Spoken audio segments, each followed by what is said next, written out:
I invite you to see that breath going in and out of your heart space now, so that with every breath you take, your heart expands.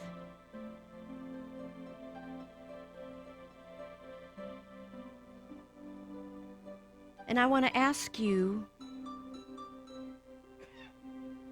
what inspires a glow in your heart?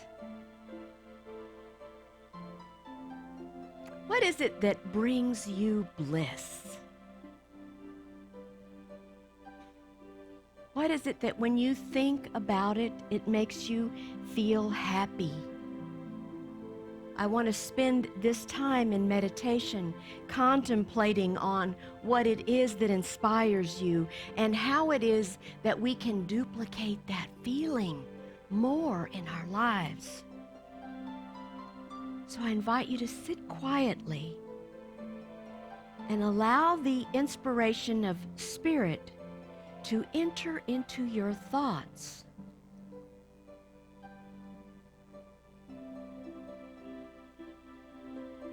That divine influence is presenting itself to you now, so allow it to express in you in expressive, expansive ways that perhaps you have not imagined before. So I invite you to feel that feeling as we move into a brief moment of silence.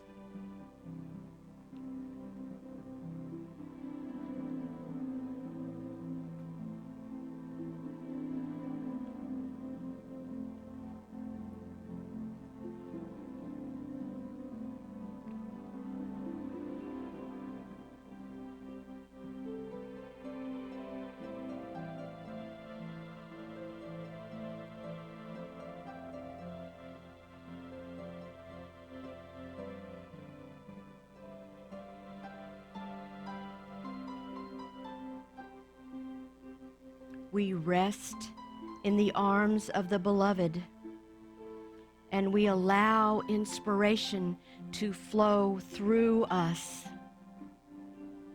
We are these channels of this amazing God love energy, and we are here to be expressions of the One. We are here to express our divinity. We are here to be those superheroes with our kind words, our kind acts, our loving thoughts.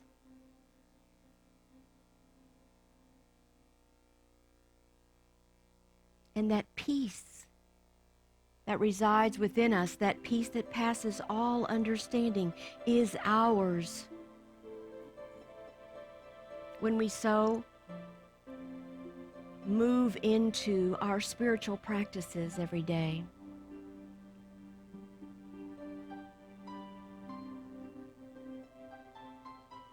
So prayer and meditation is your key to unlock the door to your bliss. So we're grateful for these teachings. We're grateful for this opportunity to remember how easy it is to think about those things that give us great joy, and to spend more time thinking about those things and creating that in our lives. And so we say thank you, Indwelling Spirit, for this sweet reminder. And now we bring our attention back into the room. And whenever you're ready, just open your beautiful eyes.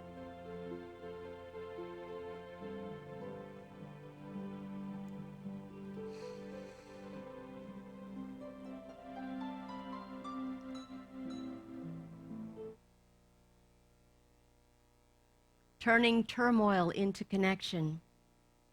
So just like that opening video this morning about superheroes, I think that we're all superheroes in the making. Some of us are already superheroes for some people in our lives, and I know that we can all make a difference by the choices that we make and the ways that we choose to live our lives. And I wanted to share with you that I learned something about how to transform turmoil when I took my little trip to Costa Rica this summer. I joined in with the group called the Connection Practice. And what they did while we were there was they taught us the importance of how to do the connection practice to transform ourselves. And so it begins with a heart focus and heart breathing, just like we did in meditation, breathing in and out of the heart. And then it moves into heart healing through appreciation. Because when we're in that place, we feel peace. And when we feel peace, we emanate that. When we move into that place of heart coherence, we feel our oneness with everything and with everyone. And so it helps us to show up as peace in our lives. We're centered, and when we transform ourselves, we deepen our own connection with every aspect of our lives. So there's so much wisdom in the heart, so much.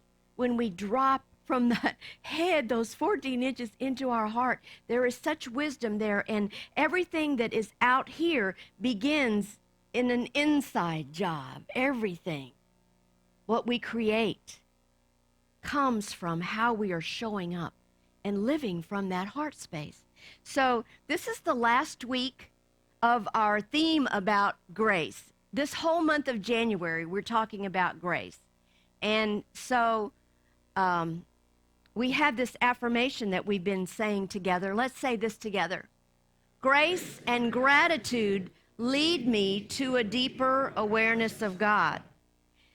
So one of the reasons that I was attracted to this Costa Rica trip is because Rita Marie Johnson is a friend of mine, and she created the connection practice, and she formed this company, this nonprofit, the Resur Foundation, and they are teaching children in the school system how to move out of those emotions that are angry or resentful or whatever, and they're teaching them how to move into coherence using these techniques. And what I love about Costa Rica is they abolished their Department of War. There is no army there. They only have a ministry for peace. I think they're the only country in the world maybe that's doing that. It's just absolutely amazing. They spend a lot of time and energy talking about peace. And so my friend Rita Marie, she got her inspiration for the Resur Foundation on the poem called Resur, and it was written by Roberto Brenes Mason. And this is the line that caused her inspiration. She says, before directing lightning in the sky, we must first harness the storms in our own heart. We experience what we are. What we see and what we perceive is who we are, right? It's all about our consciousness. It's what are you thinking? What are you believing? What are you feeling? What have you lived in your past? How are you moving past your past and growing, right? And so they are empowering children at these young ages to flip their emotions around and learn how to deal with relationships. Instead of reacting, they're learning how to work through that. So it's not only affecting them, you see, the children in the schools, but it's like ripples on the pond. It's affecting everybody in their family. It's affecting the whole community. It just is amazing that those ripples keep going, and it's becoming a generational healing of emotions in Costa Rica. It's fascinating. What you focus on expands. Is that not principle 3? God is? I think. So where's your focus? What are you focusing on? And so they're focusing on peace. And as a result of that, they're seeing that. Well, this last week, we were in week 4 of our Unity Basics class, and we were talking about how can we get off that emotional roller coaster so that when things happen in our lives that we don't like, how do we, beat that reaction that tends to want to come out of us? We react like, oh my God, I can't believe she said that to me, or whatever it is, that's going on in your life. How do we get off that emotional roller coaster? And so we talked about the only way to do it is to use principle 4 in unity, which is prayer and meditation. You have to have spiritual practice in your life because it has to be coming from you. It's not anybody else's business. You have to create the peace in yourself, and then it shows up in your world as a result of that. We talked about this huge importance of our spiritual practices, and we talk about how this is the foundation of unity. This is what Charles and Myrtle Fillmore started, is prayer and meditation is how we are founded. We know prayer works. We absolutely know that. So when we stay tuned in and tapped in to spirit, things start to happen in our lives that feel challenging. We're not thrown off so much because we know who we are. We've got that groundedness in us. We know things come and go, that all of the world is relative, but we are absolute. We are divine beings, and we're not victims. We stand in our power and we go, oh, so this is happening. Better pray about that, right? You get yourself centered and grounded, and then you don't run willy-nilly with what happens and comes and goes out of your life. So we understand principle. You understand how that works. This week, when I was working on this message, I saw an Elvis Presley quote, and it said, when things go wrong, don't go wrong with them. And I thought, wow, he has some wisdom. There's some wisdom in Elvis. So anyway, I love the Course in Miracles guy, Alan Cohen, and the way he writes. And he wrote this one book called The Grace Factor. And of course, I've been reading that because we're talking about grace this month. And he says this: when we think things have gone wrong, it's more of an interpretation than a fact. Think about that. Things may seem to be going wrong on the surface level, but advancing your life at a more important level. If you must be a control freak, assume control at the level that matters. Spirit, not ego. Mind, not anxious manipulation. Attitudinal upgrade rather than furniture rearranging. Right? He says, let your will merge with the universal will, and your authentic power will be the envy of kings. So the question that always comes up in class, so if there's this wonderful willing godness within us and grace is everywhere present, why is there so much bad stuff in the world? Why is there so much suffering? It happens every single class. Every single class. So the question, to even have the question of the pain and suffering that you're seeing, is already a move in consciousness for you to realize that it's not God's intention for anyone to suffer. That's the first step. Troubling situations call for us to have a shift in perspective. You see, we have to see it differently. We are the divine. We're 100% divine and 100% human. So we are the divine. Einstein said we can't solve the problem in the same level of consciousness that created it. So we have to remember, we are not these bodies. We are not these physical bodies. We are these amazing indestructible, eternal beings that came here with a mission. We all came here to live as much of God through us as possible. But sometimes, because the physical seems so real to us, because it's what we see with our physical eyes, we think this is all real, right? So sometimes it's difficult to see things. It feels like it is the worst thing. But in a sense, you see, the hard things, they serve as our awakenings, which in itself is a form of grace. It all depends on how you see it, how you interpret it, right? And your consciousness will be your guide for how you do that. Do you remember when Bob Simon and Shannon Plummer were here just a few weeks ago? They loved being here, by the way. They sent the sweetest thank you note, and it's out on the bulletin board. Bob Simon had a song, No Mud, No Lotus. Right? Do you remember that song? Well, I love it so much. I bought like 3 of his CDs. Some of you bought the whole thing and all of his CDs.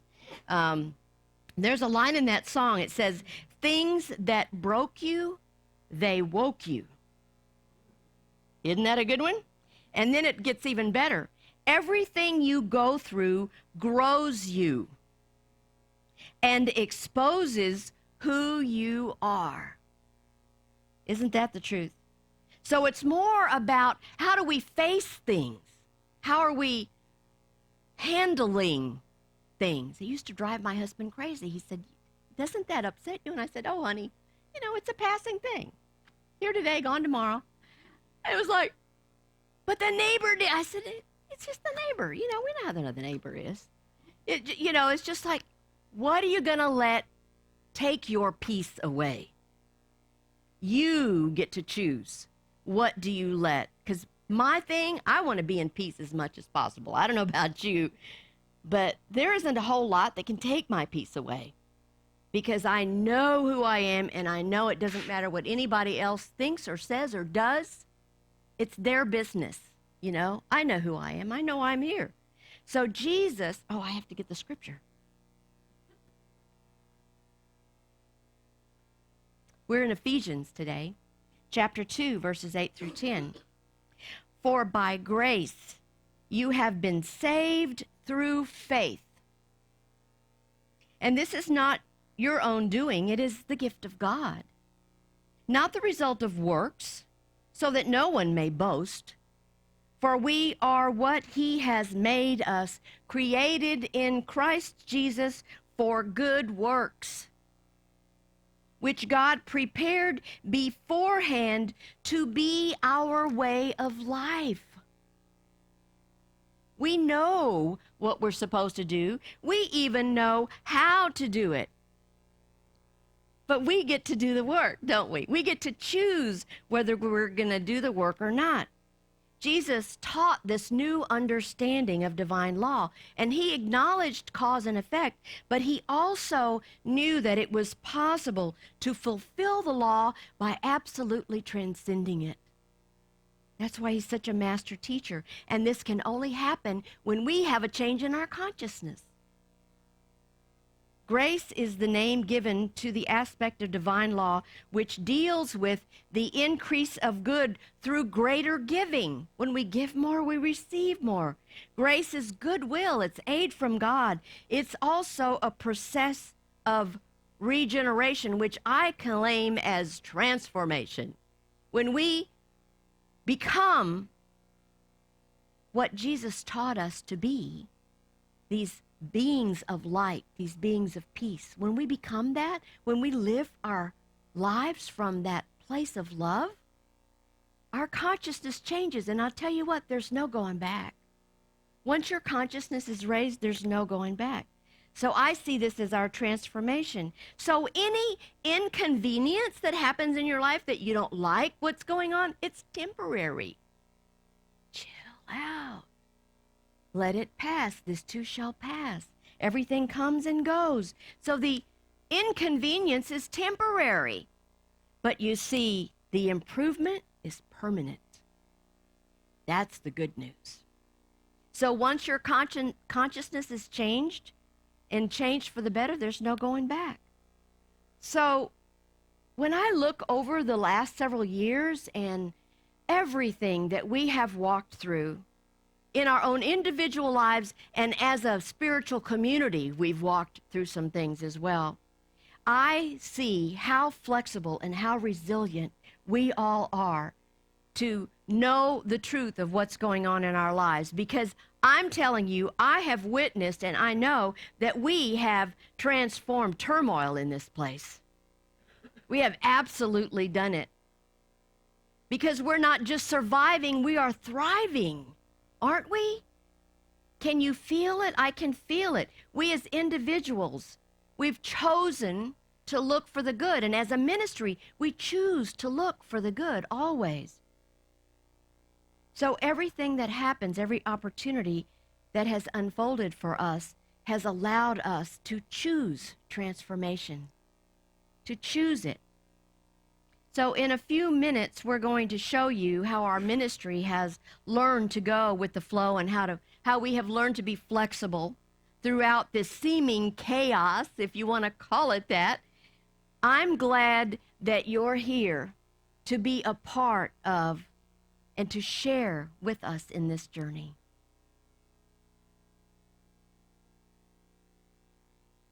So, enough preaching, it's time for a little joke.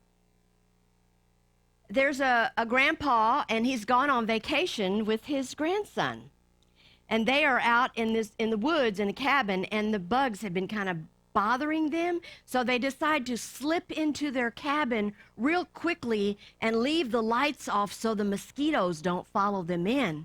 And so they slip into their cabin, and then little Billy says to Grandpa, "Grandpa, those mosquitoes came in with flashlights," because what happened was those little lightning bugs came in with them. I kind of ruined the punchline, but that's okay. It happens. Oh, okay. Okay. I want to close today with Emily Cady, Lessons in Truth.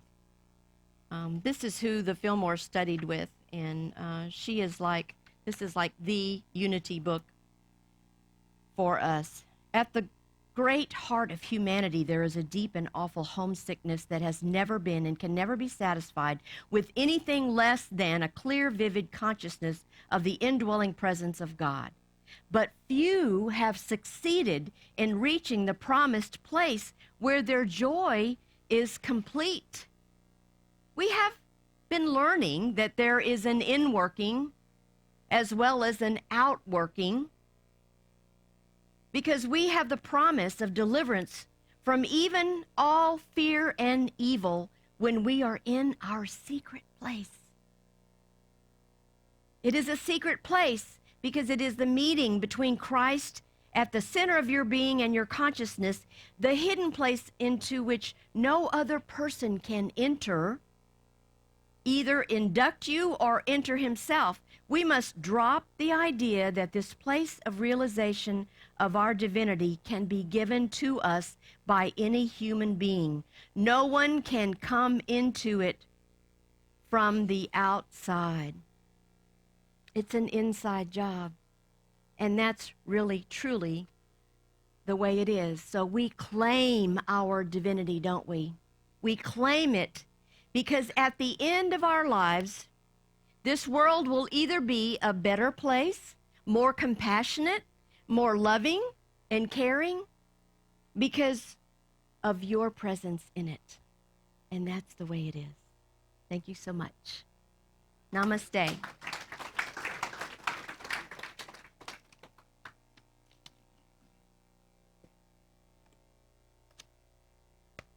And now this is the time in our service when we get to give from our goods. So if you're watching online and want to give through the Breeze link, we would be so grateful for that. Those of us that are here that have our checks in hand or have given previously, we're so grateful for those of you that are just sending your checks to the church or doing it online. We're very grateful. So we bless that now.